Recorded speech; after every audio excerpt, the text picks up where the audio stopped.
All right, so for this lesson, it primarily focuses on conditional probability given tables, and that's something we've already done. So this lesson is kind of a review.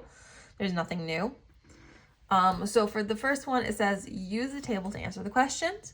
Given that someone prefers a soda as their beverage, what is the probability that they will prefer eating soup? So that given, again, is your denominator. So given that someone prefers a soda. So this is our denominator. So our denominator is our total soda. So here's the soda column. I'm going to go down to our total. So this is 49. So 49 prefer a soda. What is the probability that they would prefer eating soup? So out of this 49 column, now how many of those prefer soup? So soup out of the 49 is 11. So 11 out of 49 prefer soup, given that they prefer soda. So 11 over 49. Next one, given that someone prefers comedy, so again, that given is my denominator. So right away, I'm going to write that as my denominator. So given that someone prefers comedy, so here's my comedy. I'm going to go over to my total. So 22 is my total that prefer comedy. What is the probability that they prefer pears? So again, this is the only row that I'm looking at. How many in here prefer pears? That's going to be 10 out of those 22. So 10 out of 22. We can simplify that. We could divide by 2 and get 5/11ths. Again, if we wanted like the decimal equivalents or the percentages, I can always divide. 5 out of 11 is about 0.45,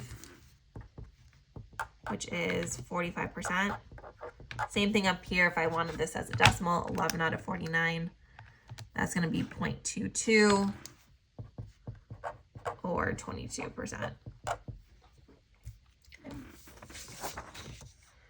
Here, Victoria conducted an experiment using 6-sided number cube and a penny. She rolled the number cube and flipped the coin at the same time for a total of 100 events. Each time she kept track of the results. So here's our results over here. Given that she rolled a 5, that given is our denominator. So right away, I'm going to write my denominator out.